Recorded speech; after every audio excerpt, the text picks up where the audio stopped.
Hey folks, and welcome to another video of mine. If you're here for the first time, then a big welcome to you. Now, the kind of content that I put out on my channel generally is tech related. That means I put out one tech video every Wednesday of the week and one lifestyle related video on every Sunday of the week. So if you are new to this channel, then that's the kind of content that you could look forward to. Having said that, today's video, I'm going to be talking about which television in the mid-range budget and in the size of 55 inches with 4K resolution should be the television that you should buy. Now, we have a wide variety of choices in the market today, but in today's video, I'm just going to be focusing on 4 particular models which have been recently released. In fact, some of them have released in 2021, some have released in late 2020. So in today's video, I'm going to be comparing the Motorola ZX Pro, the Nokia television with the Onkyo soundbar, the Amazon Basics 4K TV with the Fire TV OS, and also the Hisense Tornado. All are in the 55-inch range, all are 4K televisions, and this is going to be a kind of an ultimate comparison between these televisions so that it helps you make that informed decision before you make your next television purchase. With that said, let's get started, folks, and find out which television should you buy and which one is worth your money. Let's go, folks.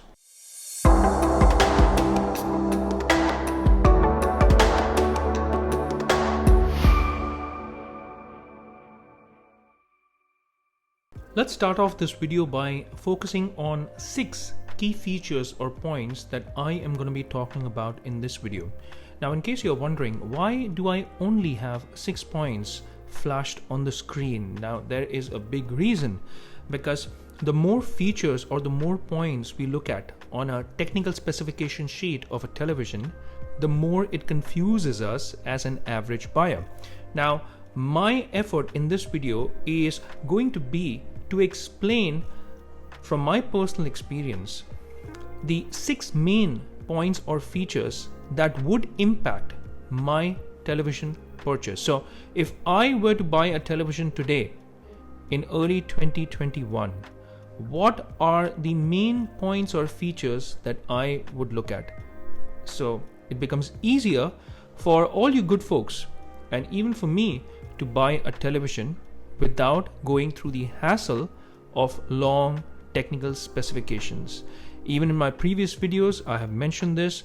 I'm not going to dive into technical specifications too much or talk about tech jargon, but rather speak from an experience perspective. With that said, let's start off with the first feature on this list.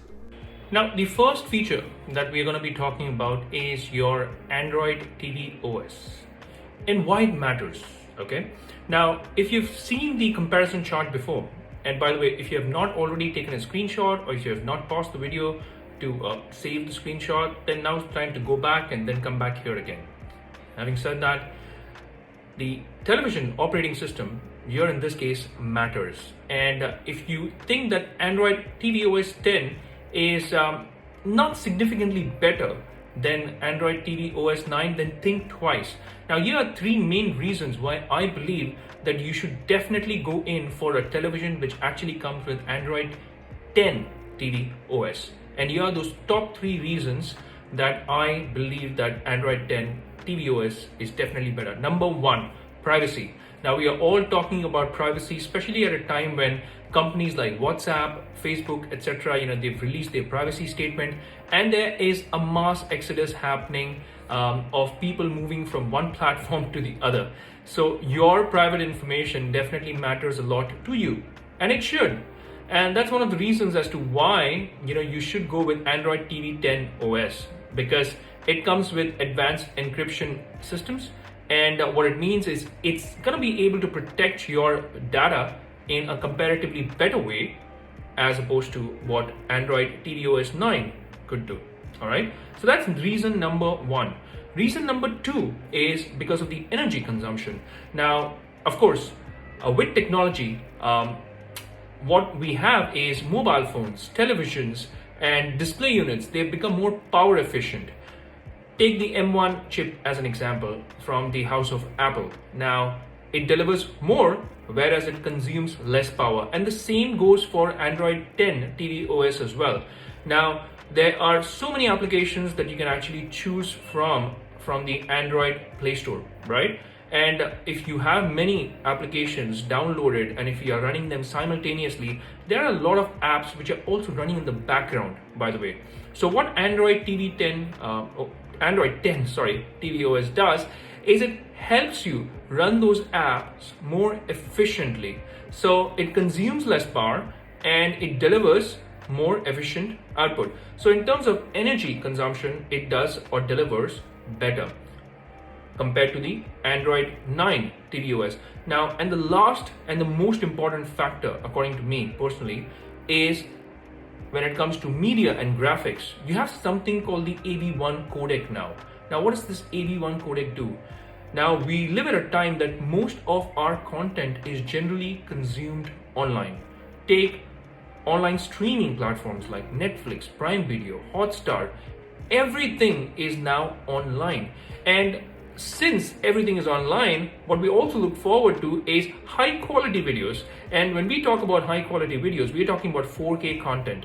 And when we talk about 4K content requires a lot of data and it consumes a lot of your data. So what the AV1 codec does is it helps you in getting high quality videos, even 4K videos, whereas it consumes less data, which means that it won't eat away into your internet plan. Now, if you do not have an unlimited GB plan, and if you have, let's say, 500 gigabytes worth of downloads that you can do in a month, then something like this is going to make a huge difference, because you can still enjoy your 4K content and you don't have to worry about too much data being spent. So that's why the AV1 codec is one of the most important reasons as to why you should go in for a television which offers Android 10 tvOS. Now, on this list of the 4 televisions that you have, only the Motorola ZX Pro actually offers Android 10 tvOS. And hey, we have already entered into 2021. What it does is it future-proofs your television. So television is not a device that you buy and you change every 6 months or 8 months, right? It stays with you for some time. It stays with you for at least 4 to 5 years. And you should be concerned about future-proofing a device like that, which is going to occupy your living area space or your bedroom space for the next 4 to 5 years. And that is why it is extremely important for you to future-proof your device.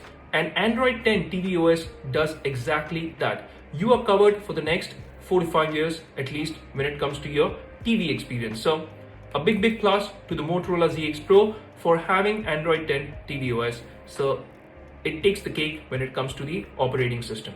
Speaking of the panel bitrate or the color depth, and I would always recommend or suggest that if you have the option of going in for a true 10-bit panel, then always select the true 10-bit panel over the 8-bit or the 8-bit plus FRC. Now, what does FRC stand for?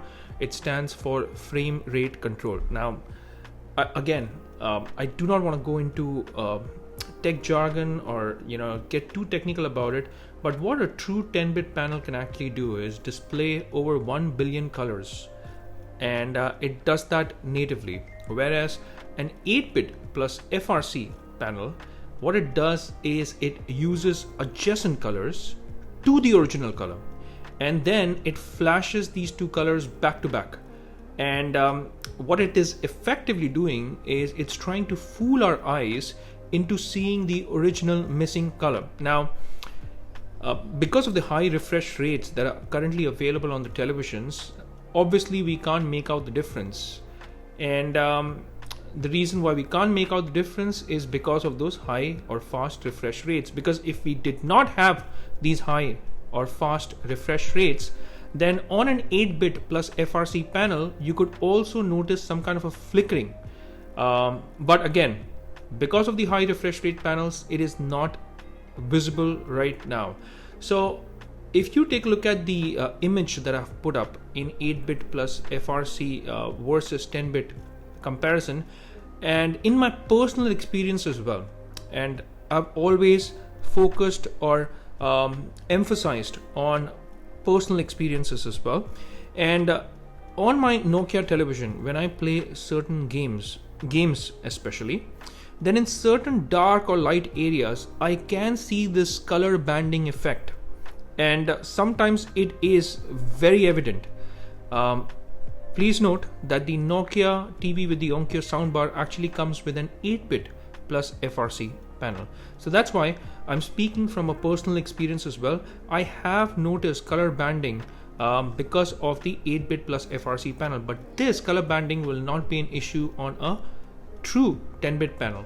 So my suggestion and my recommendation would be to always select a true 10-bit panel if you have that option in the same price range. Alright, now one of the other things which is on this list is Dolby Vision. Now, what exactly is Dolby Vision? I know I told you that I'm not going to get into tech jargon or get too much into technical details, but I do have to explain what it is briefly so that you understand why Dolby Vision is going to be important or it's not going to be important when it comes to your television purchase. Now, Dolby Vision is nothing but a form of HDR, and HDR simply stands for high dynamic range, and high dynamic range means that you play around with more colors on your television and all those colors appear vivid, it appears bright, it appears nicely distributed. So that's what HDR technology does for you. Now, what Dolby Vision does is that it's a 12-bit color depth HDR. Now, I know you're wondering, what are we going to do with that? Now, just in the previous section, we saw the difference between 8-bit, 8-bit plus FRC versus a 10-bit panel. Now, the thing that I want to make clear right here is that most of the televisions come with either an 8-bit plus FRC or a 10-bit panel. In fact, we don't have televisions which come with 12-bit panel unless it's extremely expensive. So in the mid-range section specifically, you don't have a 12-bit panel. Does that mean that you won't be able to enjoy Dolby Vision? Well, of course not. You will still be able to enjoy Dolby Vision because what it does is it downscales that 12-bit to 10-bit and you still are able to enjoy Dolby Vision content. Having said that, what Dolby Vision does is it has something called dynamic HDR, which means that every part of your screen, has what we call metadata. And what dynamic HDR or Dolby Vision does is it illuminates or spreads the content and the lighting according to the scene. So let's say, for instance, you're watching a 4K video of a sunset. Now, while you're looking at a sunset, there are many colors that are at play. You have yellow, orange, purple, pink, even dark purple, magenta, etc. So there are a lot of colors, light areas, dark areas. So what it does is the dynamic HDR actually works at different areas of the screen. And that's why it's called dynamic HDR. Now, Dolby Vision is a dynamic HDR. And what it will be able to do is illuminate the screen in such a way that every single part of the screen shows different metadata. All right, that's your dynamic HDR and Dolby Vision. So what does HDR do for you? HDR is also, of course, going to offer high dynamic range, but it's generally static HDR, which means that the scene has one, metadata. So you don't have dynamic metadata, but static metadata, and that's why static HDR.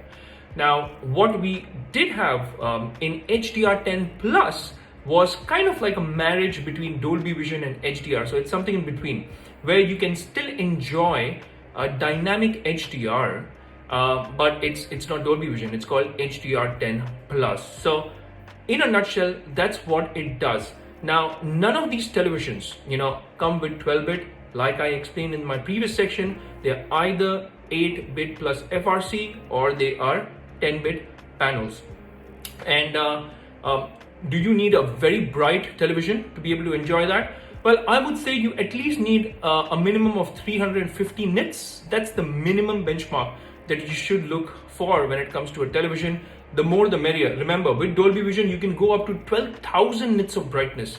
That's how good that technology is, all right? So if you have a big screen like a projector or a massive screen of 85 inches, etc., and if it has a peak brightness of, let's say, 1000 or 1500 nits, imagine what that would do to your viewing experience, right? But hey, we are talking about mid-budget range here. So let's come back to reality. Now, most of these mid-budget televisions either come with 350 nits of brightness or it comes with 500 nits of brightness. And in this area, please note that television is not a device that you take outside like your mobile phone. So if you're comparing your TV screen to a mobile phone, because a lot of people are concerned about that, what kind of brightness does it give? In fact, some of them have even asked me that question, is the brightness level good enough?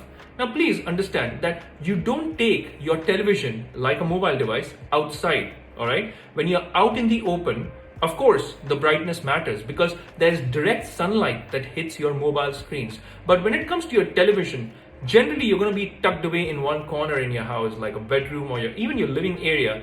And of course, you're going to have curtains, so there's not a lot of natural light coming in. So that's why the peak brightness, you can't compare the peak brightness of a television to a mobile phone, because some of them do. They think that, oh, you've got to have 600 nits of brightness or 1000 nits of brightness. You don't. A minimum 350 nits of brightness is good enough for you to be able to enjoy the content in HDR. All right, the more the better, definitely. But the point to note is that most of the televisions now, even the budget televisions, come with Dolby Vision. Having said that, in this range, all the televisions that you see come with Dolby Vision, with the exception of the Nokia television. Now, the Nokia TV with the Onkyo soundbar does not have Dolby Vision. It only has HDR, all right? Not HDR10 plus, okay? It's not got that dynamic HDR. It's got that static HDR. So it only comes with HDR10. Now, having said that, what you would be surprised to know is that even the latest gen console, like your PS5 as an example, your PS5 currently does not have Dolby Vision or HDR10 plus. It just has HDR10. So think about it. We're talking about a latest gen console, all right? Whereas on the other hand, the Xbox can output in Dolby Vision and in HDR10 plus, but your PS5 can only output HDR10 content. So please keep that in mind. Having said that, all televisions come with HDR. Only Nokia television does not come with Dolby Vision, and it only comes with HDR10. The rest come with Dolby Vision and of course, HDR. So you're going to be able to enjoy that. So in this matter, the Nokia lags behind, whereas the others, I would say the panel makes the difference. And the only television with a true 10-bit panel here, which is advertised or marketed, is the Motorola ZX Pro. Remember, the Amazon Basics TV says that it has an A+ grade panel, but does not specify whether it's an 8-bit or a 10-bit panel.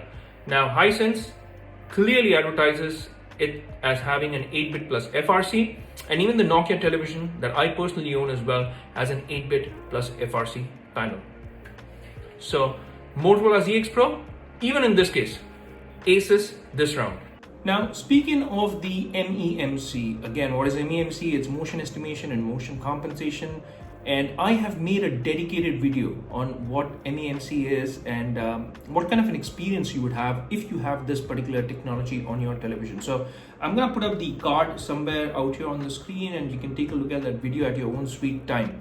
But coming back to these televisions having MEMC or not. Now, there are only two televisions here in this list which actually have this technology, which is the Hisense Tornado and the Motorola ZX Pro. In fact, Motorola ZX Pro has something called RTCE, which is response time compensation engine.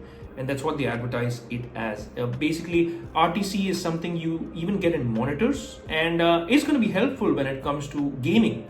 So if you're again into fast action-packed movies, fast-moving cars, sports, if you're into gaming, then of course MEMC makes a big difference. And I personally am a big fan of MEMC. I like my content being consumed with this feature turned into the high mode. All right, so MEMC makes a big difference. And the only two televisions in this list would be Hisense and the Motorola ZX Pro. The Nokia television does not have MEMC. The Amazon Basics does not have MEMC. All right, and I have told this in my videos repeatedly over and over again. In fact, I sound like a broken record, but it's better to have a feature and the ability to turn it on or off than to not have a feature at all. So MEMC is a very important feature according to me personally, and my television purchasing in fact can depend on this one feature. It's that important. So I would highly recommend that you get a television which has MEMC rather than not having it. Okay, now do these televisions come with Dolby Atmos, DTS surround, surround sound? Well, of course, if you're putting in your money, then you would be concerned whether the television has these features or not. First of all, let's take a look at what exactly it means. To average people like you and me, it's all going to be tech jargon, by the way, but I've still put out information on the screen so that you can take a look at it. Well, Dolby Atmos, it has encoding done at bit rates between 384 and 768 kbps, whereas your DTS surround has your audio getting encoded at a higher bit rate. Now, the higher, the better. But having said that, unless and until you're an audiophile, and unless and until you really tune into the acoustics, properly, you have a keen ear for it, so as to say, it's not going to make much of a difference. All right. Now, what will make a difference is the sound output. That was the previous section. That's why if you take a look at the sound output of these televisions, then in case of the sound output, the Hisense Tornado has 102 watts of power or sound output. That's insane, that they've been able to do that in a television. That 102 watts of sound, all right, in a TV is absolutely insane. And from what reviews say, it is good. It is that good. It's tuned by JBL, so it's expected to be good, and it is good, by the way. Now, the Nokia television does not have Dolby Atmos. It only has your 6D surround sound, which is tuned by Onkyo. But from my experience, the sound is good. It's extremely good. In fact, it's extremely good for that price. Because if you are enjoying games or watching movies on your television, then you can literally experience sound coming in from all angles. It is that good. So take my word for it, all right? Even if it's not Dolby Atmos, it's just DTS surround sound. In fact, not even DTS surround. It's called 6D surround sound tuned by Onkyo, all right? And it's got DTS. It is good. It's worth your money, you could say. But when it comes to wanting more features, all right, and making sure that it ticks off all the right boxes, all right, then yes, definitely you would want a television which has both Dolby Atmos as well as DTS sound.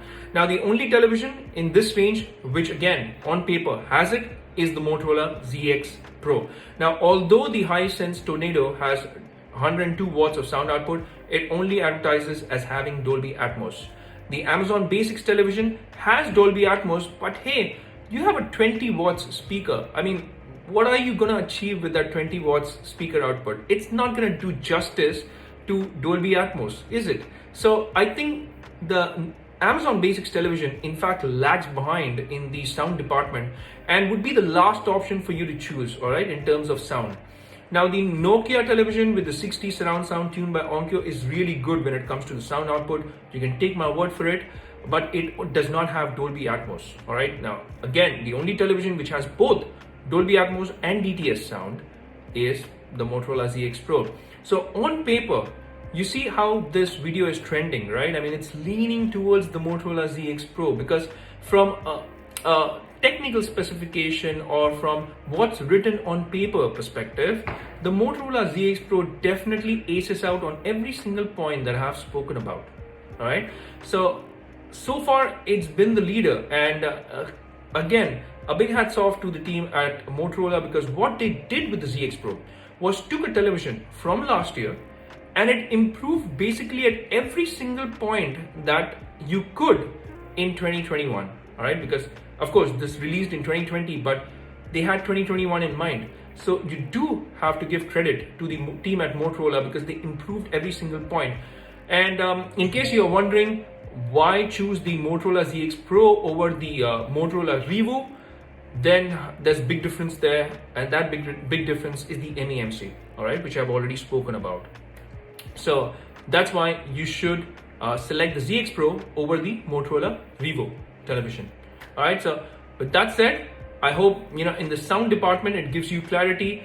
In terms of sound output, the Hisense Tornado clearly wins, clear winner. And in terms of having technology features like Dolby Atmos and DTS surround, then it's the Motorola ZX Pro.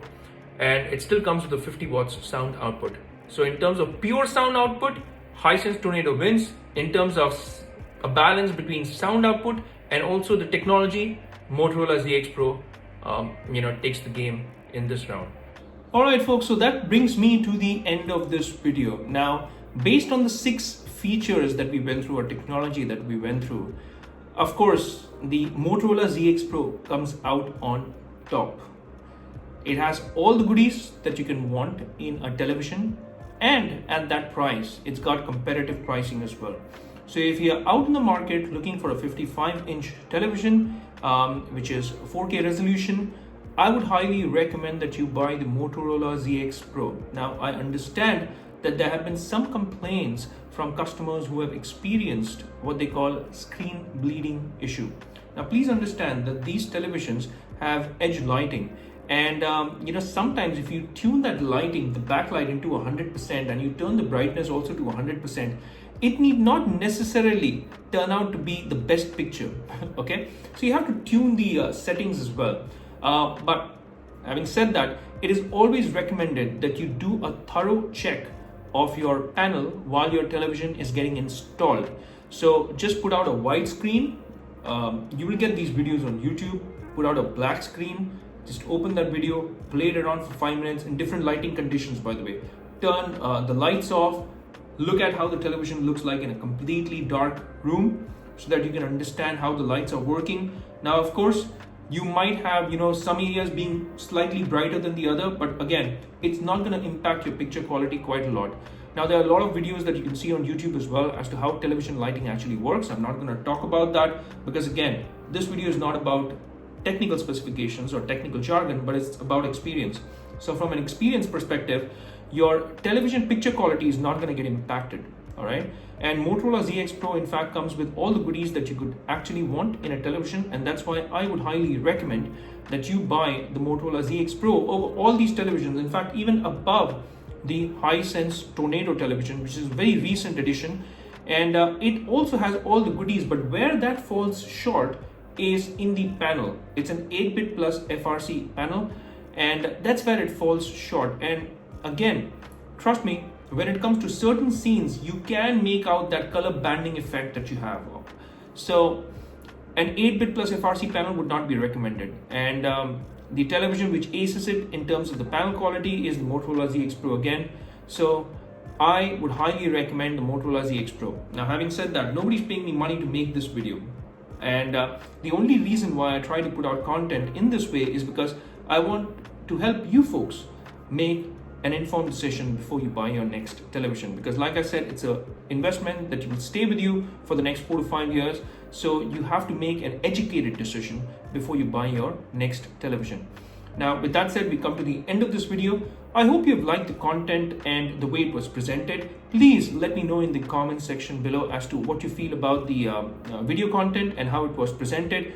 In case you want me to put out more such videos, do let me know.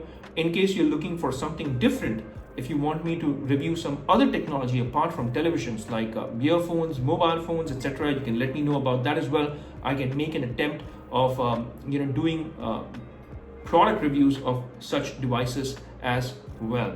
Now, with that said, again, this is that part of the video where I literally reach out to you and ask you to please hit that like and subscribe button.